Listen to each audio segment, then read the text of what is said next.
Lord, praise the Lord, everybody. I'm Bishop Eric Kincaid Clark. Welcome to the Bishop Clark Show. Sitting in today with me is Minister Brunson Landrum. Yes, sir. And we here talking about a lot of stuff on my mind today. And I'm going to broad stroke it with the subject matter of transitions. That's what I want to talk about, transitions. Like, share. Good morning to everyone, all of our faithful viewers. And y'all help me expand the conversation just by liking and sharing as we do every day. Again, welcome to the Bishop Clark Show. Today, Brunson, I'm broad stroking it, transitions. Yes, sir. A lot going on in the world today, just a whole lot. And the Lord's been dealing with me about a couple things. I am super duper excited about 2021 Yes, sir. and the prophetic word that I have coming for that time. I gotta hold it. Yes, I gotta sir. hold it. But in a broad sense, transitions is where our world is. Transition is where business is where ministry is. And there are a lot of people that are waiting. They're waiting for this to happen to make a decision. They're waiting for that to happen to make a decision. They're waiting to see how this going to pan out Right. to begin to determine this. And the prophetic eye is not waiting. The Absolutely prophetic not. eye sees what's coming and make the change. Absolutely. And make the change not based on crisis, not based on the temporary environment, but let the change be based on a word that you have from the Lord. The Lord's leading, the Lord's direction. And I really want to speak to God's people about that. beautiful. Because there's so much going on in the world right now. Hey, we are seeing the transition of power.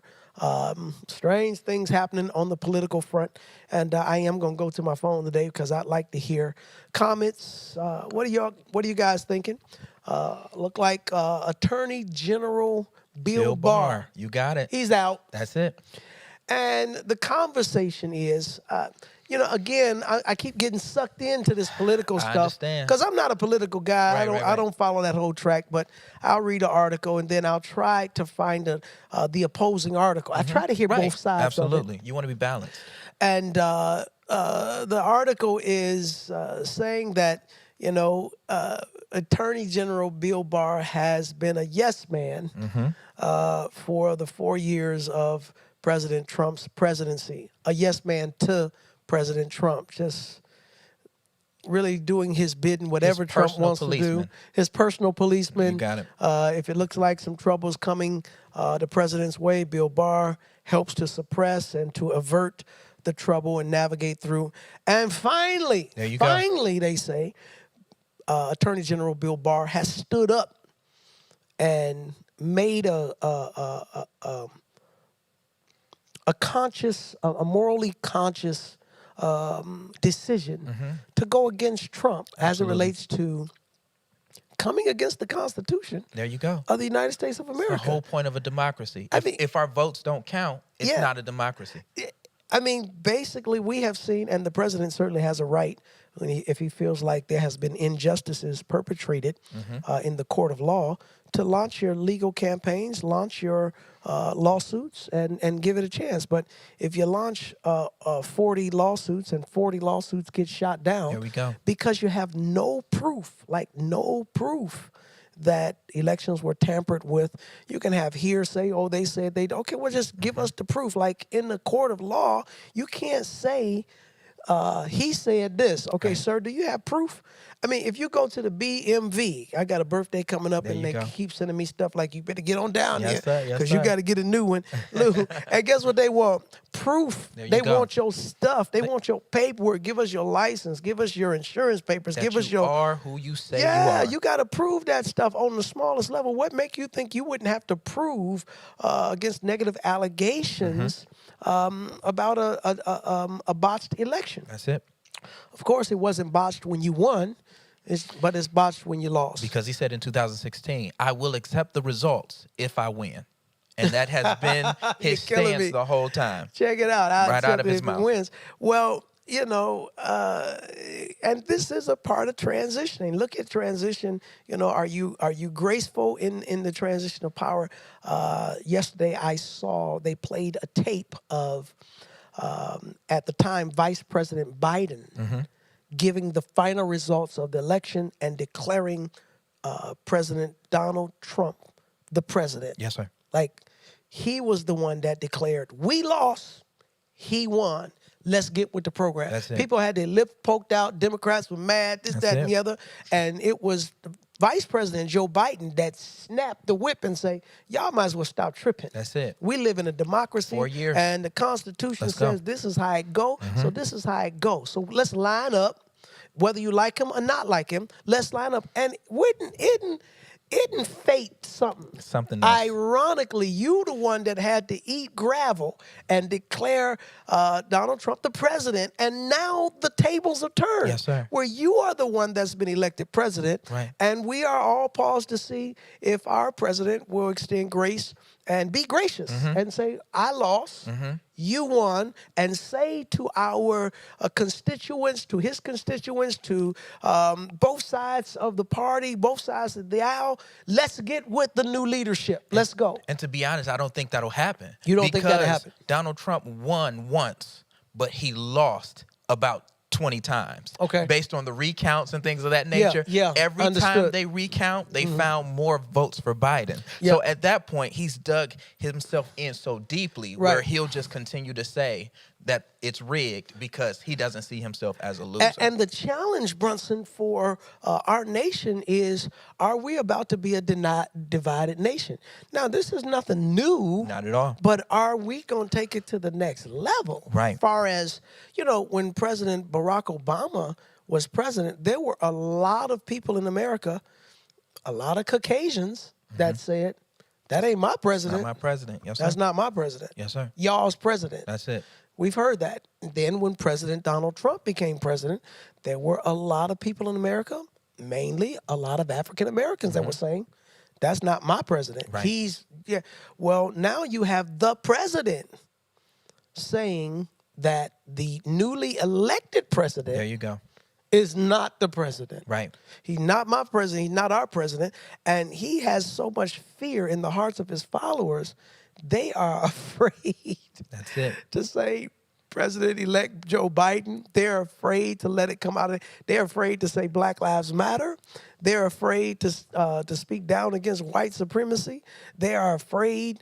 I mean, he made all them, what is it, senators, 120 There some you go. odd That's exactly it. senators sign up with the state of Texas, who had no proof that how you going to have one state suing Another state. Another state, 4 other states, Right. saying, "Hey, Georgia, no, y'all didn't get it right. Pennsylvania, y'all didn't get it right. Michigan, y'all didn't get it right," and with no base. And the Supreme Court, people that you handpicked, some of which, Absolutely. 3 of which. yeah, that you handpicked, and your response when they say, "Okay, let's hear it," what they have to say? Okay, where's y'all proof? Oh, we don't have no proof. No case. We don't really have none. We just want y'all to change the election because President Trump, he lost, and he not happy with that. Let's change let's change the outcome of the election. You know what? Get out of here. Y'all got to take this Right, somewhere else. right. Y'all got to take this somewhere else. And so the president tweets and says, "No wisdom." You know, hey, the Supreme Court just, here we got these people, they won't do their jobs. They have no wisdom. What a tragedy. They have failed us, America.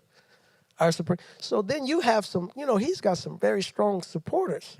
I think, I'm not going to give the insight, but wasn't that a powerful point that we made on Sunday night in the Mastering the Virtual Connection? Absolutely. That, my God. That's it. Can do no wrong. But even in the case of the 126 House senators, yes, there are charges being brought against them because they are a part of breaking down the Conspiracy. democracy. Absolutely, Conspiracy. absolutely. It's criminal. I was having a conversation with my wife this morning, and I said, what would happen if President Barack Obama had done that? Like if the circumstances, President Barack Obama, Right. he got elected, then he got elected again. So it wasn't that situation. He did 8 years. But what if he had lost and challenged the Constitution? Man, they would have handcuffed him. They would have threw him in jail. Even if Biden lost, they would have told us to suck it up. The ones that absolutely voted for him. But the waters that our president are in are criminal. Absolutely. Absolutely. And check this out. Bill Barr, good job, sir. And I'm not saying good job for standing against the president. Good job for standing for what's right. For what's right. Righteousness exalts a nation, but sin is a reproach to any people. And it's a sad day when Help us. right becomes wrong and wrong becomes right. Not a race issue, not a political camp issue, but right. You can't put your knee on a guy's neck and just kill him, police officer. Right. If he's high, if he's a criminal, even the criminal has rights. Absolutely. If he's high, if he's got a record, if your life is not in danger, why would you kill him? Why would you use lethal force? Absolutely. While 200 people standing around with video cameras, videoing the whole thing, 6 police cars around, other police officers, the guy is laying on the ground. You got hey, how about you just throw him in handcuffs? Matter of fact, he was cuffed, wasn't he? That's it. Absolutely. He was cuffed. With other cops helping to hold him down. And other cops were on his legs, holding his legs. His hands are I don't know, they were restrained behind his back. He's on the ground. And you keep your knee with the full weight of your body on his neck. And how could you not condemn this act?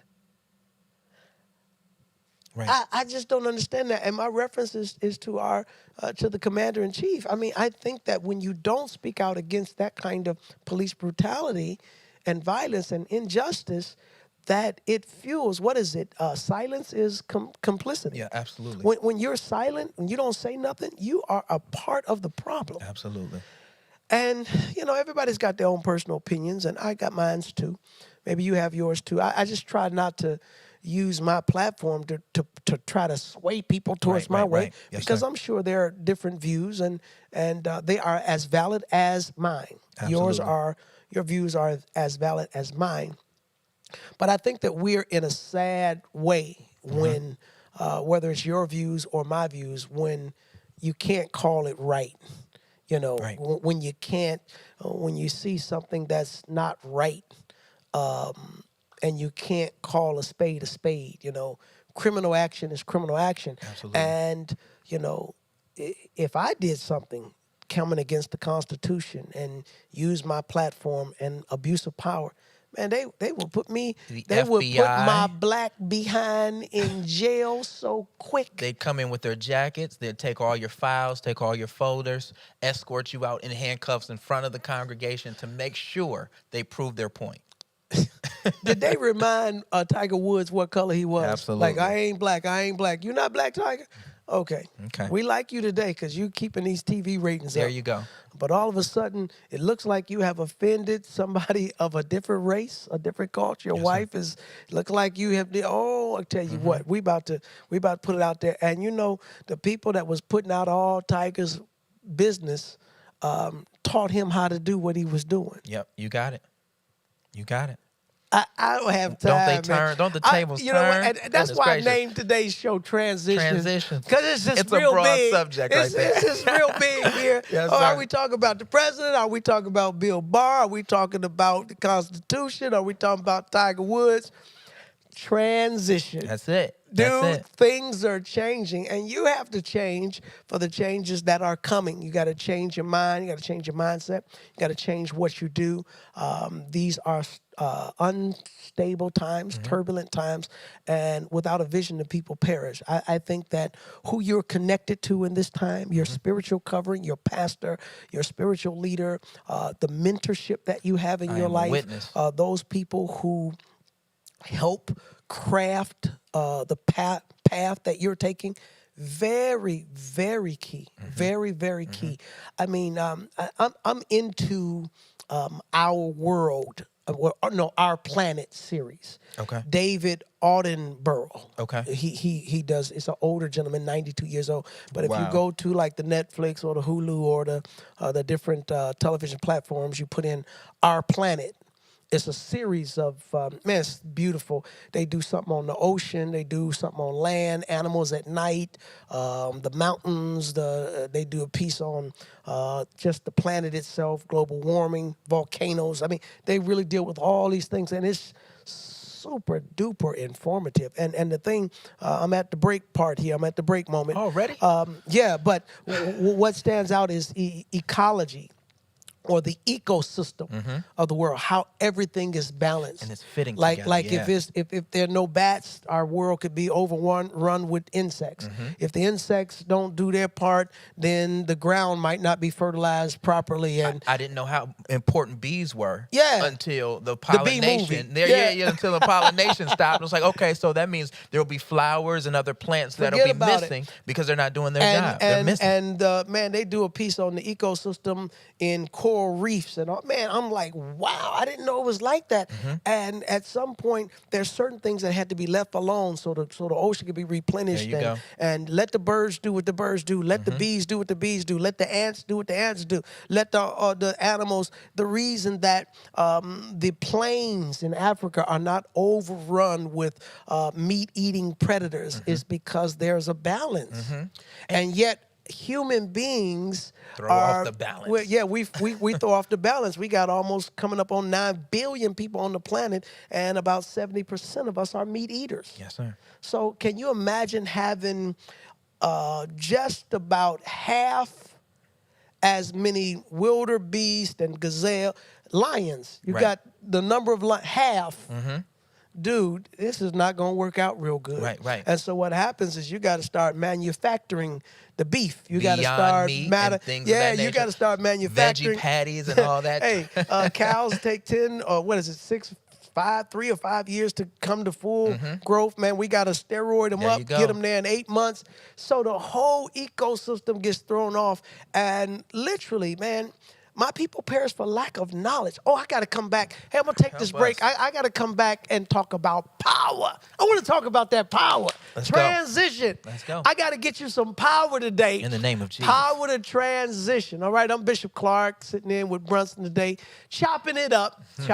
Would y'all get into the conversation? I don't know if you got a comment about Tiger, if you got a comment about President Donald Trump, if you got a comment about, I don't know, our democracy, the voting. What do you think about these 126 senators? What do you think about these, 40 lawsuits that have been shot down? What do you think about yesterday? There you go. They proclaimed Joe Biden the next president of these United States. And people were saying November 8th is the day, the voting day is the day. And they say, well, since Trump didn't win, well, what was yesterday? The 13th or the 14th? Okay, December 14th is the day.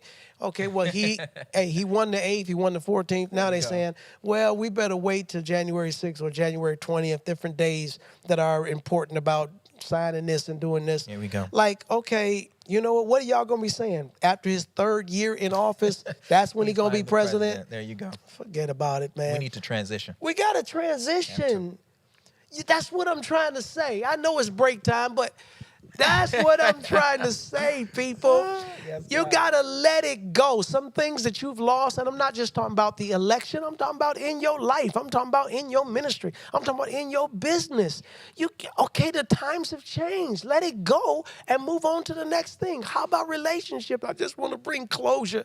I won't call him one more time. Could you explain to me one more time? And then you end up in a relationship again for another 3 months, and he breaks your heart again, steals your car. You're killing me. You lose your job. Let it go. Let it go. Let it go, man. Transition. Keep it moving. It's over. It's over. Turn the page. That's it. Keep it locked. I'm Bishop Clark. I'll be right back.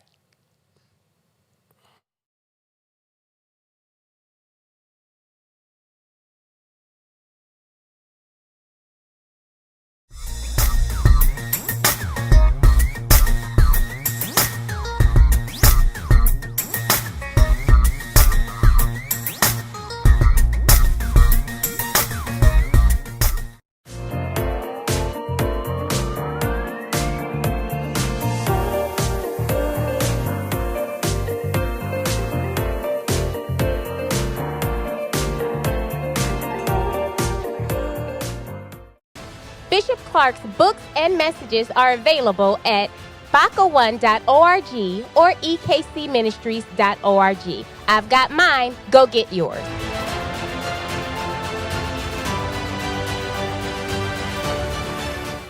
Hey everybody, I'm Pastor Lenora Clark. I'd like to invite you to partner with Bishop Eric Clark as he endeavors to give 1,000 deserving students a scholarship to further their education. A donation of any size will help us in this endeavor. So begin to sow today.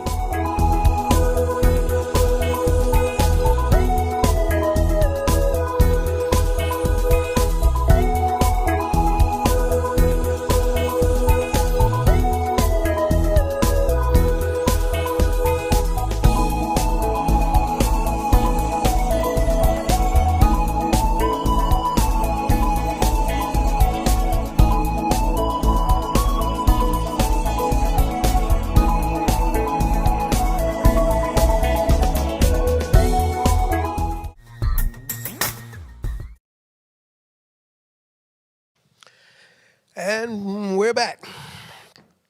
Bishop Clark here, talking through it a little bit. Transition. We are in a time of transition. While we were off air, Brunson, we were just talking through it a little bit, and you gave me a little just piece on the children of Israel. What say you? Transition. Yes, it was only supposed to be an 11-day journey. Yep. But it turned into 40 years of wandering. And I think the major issue was they didn't transition from a people bound by slavery to a people that had a promise from God. In the meantime, in between time, they should have been changing their mindset. They should have been preparing for what was new, what was coming. But they were stuck, and they got impatient, and they became this stiff-necked people that Moses covered for time after time, to the point where God said, you know what, I'll just start over. They failed in the transition period. They failed in the transition. Hey, I got my book out. I said, let me make the book available. Transitions. The whole book is built on the premises of. I ran track in high school. I went to the John Adams High School. Graduated in 1985. I remember Coach Holland. He was our track coach, and I ran the mile relay. It was all about passing the baton. We had some good runners, and we had a couple of real guys that were really fast. But we won. I guess that's a tongue twister there. There we go. Right. Yeah, we won a lot of races because we were smooth in our transition. He worked on us really with that pass. We would walk around the track, just keep on walking, and just passing each other, because there was a way to put your hand back and not look back and receive it. You couldn't take off until you felt it hit your hand.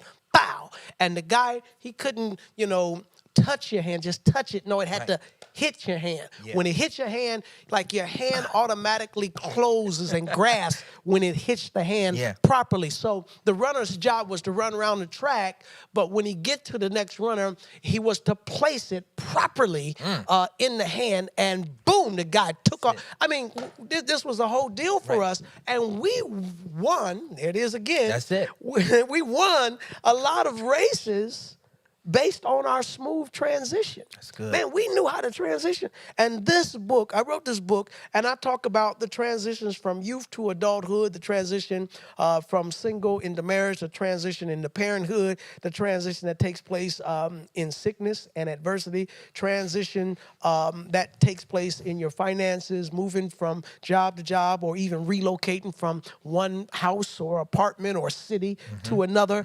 And, life ends with the final transition. Yes, sir. Some people come, they go out the world backwards. Help us.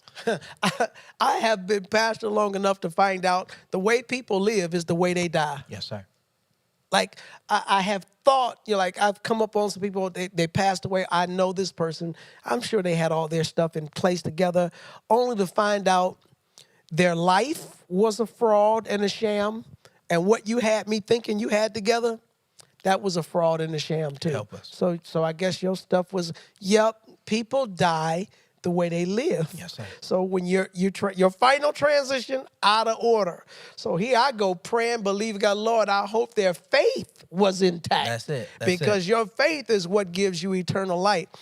Transition is key, you know, from the womb to the world, from the breast to now the sippy cup, There you from go. the crawling to the walking, from the diapers to the potty. I mean, transition.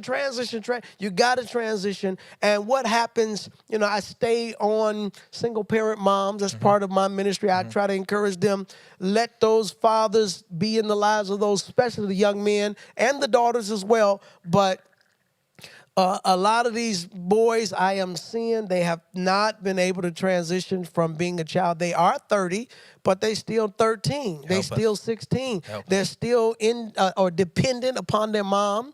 Their mom buys this and does this. Anything that happens, they call a mom. I mean, and I think I try not to disturb that wonderful relationship between mother and son. I think it's a beautiful thing, but I think that sometimes the breast milk can become spoiled and poisoned. And if the young man is too old to be babied and nurtured in this way, you're doing everything for him, you're hurting him. It's time for you to transition how you parent at that point. Great observation, Brunson, that the transition for the child won't come until the transition for the parent comes, that you parent differently. Or you gonna jack little man up. And guess what? He gonna get a woman, but he's still gonna be little man. I'm telling you, I've seen this with my eyeballs. Your own eyes.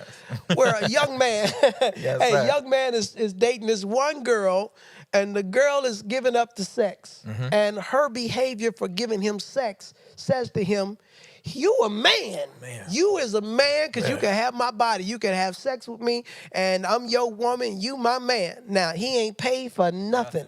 He ain't got a house. He ain't got a car. He ain't got no bills. He's not responsible in no way. But everything this girl is doing for him make him feel like he a man. And then he go home to his mama, and his mama say, cook or clean or get this together or take this out or drive or go here and pay your this and be responsible, and you need to do this, and it's time for you to get your own place or A, B, C, F, G. And he hear one woman saying, you the man, and another woman saying, you ain't the man. You're not a man yet.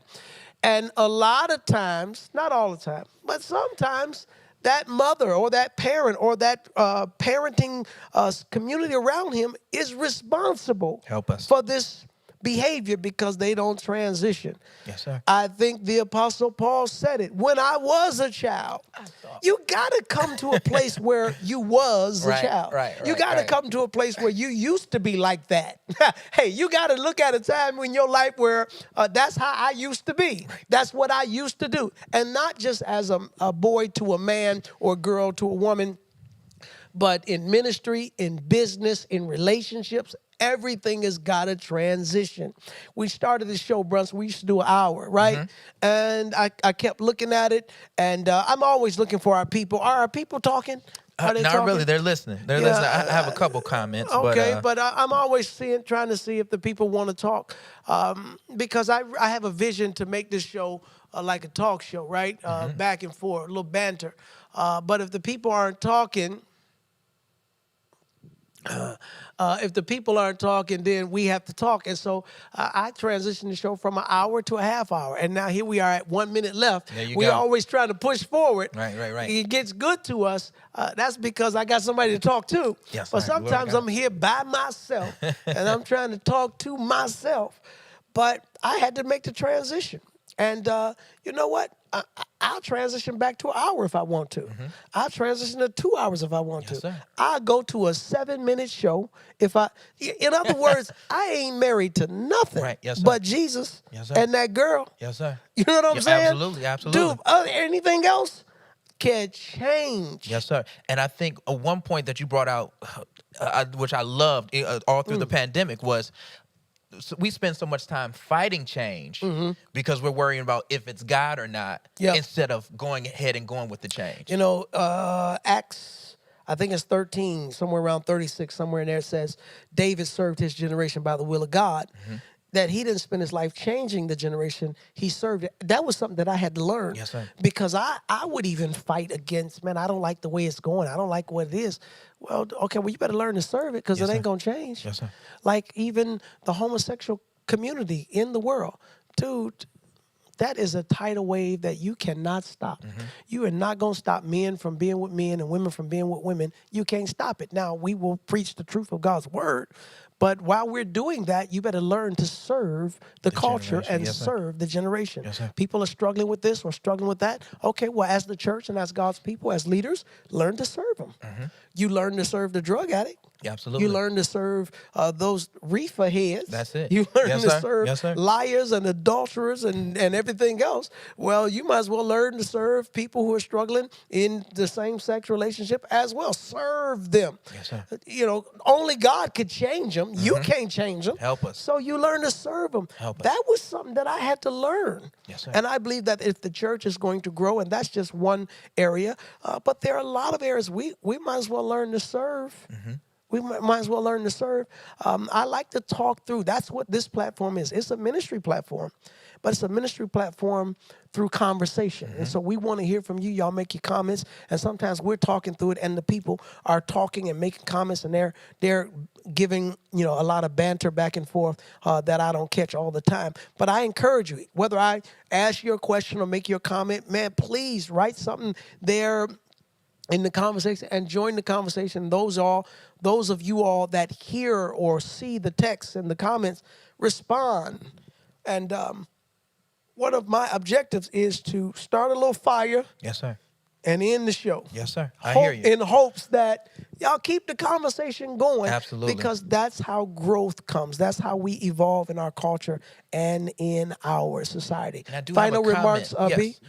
From Sister Keisha Hollowell. I'm really awaiting to see God in all this. I'm struggling while witnessing all the injustice. I can definitely understand where you're coming from. Yep. But I made a statement to a pastor and I actually heard some confirmation from my bishop.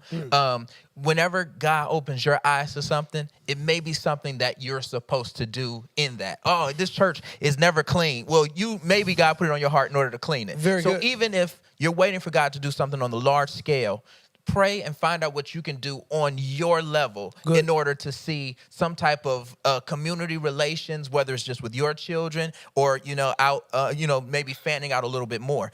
Because I made a comment that actually, got me here. I was telling them somebody needs to teach and stand up to help get our people out of poverty. And it was just like, well, that's probably my job. Yeah, you got a so burden came for to it. me. If I have a burden for it, then it's probably something that I need to do. So find out what you can do on your level as you wait for God to do something on a larger scheme. Very good. Let me conclude. My concluding statement today is how I learned as a young pastor to stay in my lane. Like as a young pastor, 30 years ago, evolving, I was exposed. Thank God for my exposure. But I saw what a lot of men and women of God were doing across the country and around the world. And hey, they would be feeding the hungry. Oh, I need to do that. They would have a great outreach into the prison. Oh man, that's something that I want to do. They'd have an incredible youth ministry. Oh man, I need to do that. Then they have performing arts. They got dance and singing, and oh man, we need to do that. And oh man, look at their evangelistic team, and they're doing this. Oh, I want to do that. Right. Then they had branches that went into the political industry, like the political arena. They were civic leaders, and man, I need to be a community leader and activist for political issues. And I mean, there were 100 different things that people were doing. Hospital ministries, women, single parent mom ministries. They had all kinds of ministries. They had I know churches with adoption ministries. Wow. That this is their call. And I had to understand that I was not called to do everything. Because at one point I began to feel guilty because we're not doing this. And I go preach at another place and I'm like, wow, I feel guilty in our church because we're not doing that, until I understood that I have a gift, I have a grace, and I learned to do what I do. Yes, sir. Don't feel bad that I don't do everything. I have had members come to me over the years and say, Bishop, why don't we do this? And I say, Because you're not doing it. Right. Like, it's amazing how people sit back and think of stuff that you need to be doing. Absolutely. That's what they do. They'll call the church. They'll write a letter. They'll, hey, I need to have a meeting with you so I can expand your job description. Right. So I can tell you what you need to be doing. And I quickly learned. I listen to God. He my boss. And I'm going to do my part. I'm going to certainly teach and train, inspire, empower, and even create opportunity and an environment for others to do their ministry and do their part. And this is how the body is compacted, according to Ephesians 4, by the which every joint supplies. Lord, I need a joint. Yeah, I preached that years ago, that I'm looking for those connecting people that will do their part and help me pivot. I'm looking for my knees and my ankles and my elbows and my shoulders, my waist. I'm looking for those joints that can help me turn and pivot because I can't do it all. And so I say, as we're talking through the issues of transition, go and get the book. I think the book will bless you. It'll bless you. It'll bless you. But while you're considering the transitions that you need to be making right now in your life, understand that you can't do everything. Figure out your gifting, figure out your lane, and don't let the environment dictate to you. Get a word from the Lord. Get some instruction and some direction. Look prophetically at the future. Yes, sir. Let God give you some insight. Then make a decision and transition. Transition. All right. I am Bishop Eric Kincaid Clark, and I'm enjoying the show today. I'm enjoying the conversation. I hope you all have been blessed. Thank everyone for tuning in. Education creates opportunity. I am asking our viewers to sow today. Today, I want to believe God for $7. Everybody say seven. Seven. Today, I want to believe God for $7. I want to ask everyone that's on today. It's not a big gift, but I want you to sow the mature seed today. Maturation. 7 is perfection. 7 is maturation. It's $7. I want everyone to do it. Navigate on your screen. If God has blessed you and postured you where you can release a $7 seed today, I want you to release it. What is this seed for? For your transition, for your maturation, maturing from the childish things, childish mentalities, maturing from what used to be. The Bible says it very clearly that the house of Saul got weaker and weaker, and the house of David got stronger and stronger. I mean, there's a lot of principles that we can apply there, but let me say that what was is getting weaker. What is getting stronger. Pastor Javar Richardson preached a message entitled, Catch Up with the Now.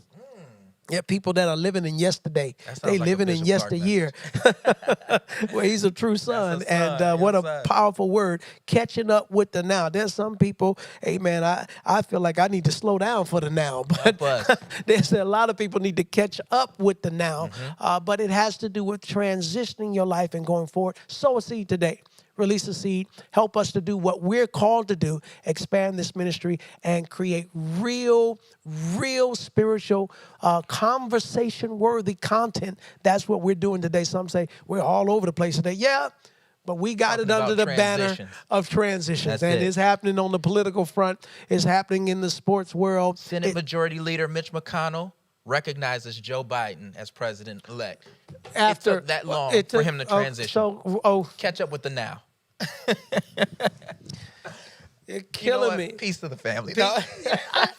Hey, listen, B, as soon as it's announced, it hits your phone, right? You're monitoring the different news and whatnot. Right now, you got information. Well, dude, November 8th. Yes, sir. Oh, no, about the 10th. Yep, you got it. I That's guess Saturday. 2 days That's later. Saturday afternoon. Man, okay, the counts are in. They solidified it. They're projecting that this, that, and the other. But here we are, over a month later. Yeah, talk about it. The Senate Majority Leader, Republican Party, actually acknowledges. Okay. Yeah. When is he president? When you say he president? He has, that's a whole nother conversation. You're killing me. You're killing me. I guess he's going to be fired, too. I guess he's going to have to turn in his resignation. We'll see what happens. If they might vote him out. You got to get him out. Yes, why? Because he's not with President Trump's agenda. That's just It's just amazing to me. It's phenomenal. Hey, y'all, I'm wrapping up today. I'm looking for your $7 seed. I'm going to be praying and speaking God's blessing over all those that will honor the Lord with the $7 seed. It's a maturity seed. Praying that God will mature your ministry, your business, your family, your dreams, your visions, that they would mature, come into fruition. All right? Transition. I'm Bishop Clark. Until next time, peace to the family. Peace to the bishop.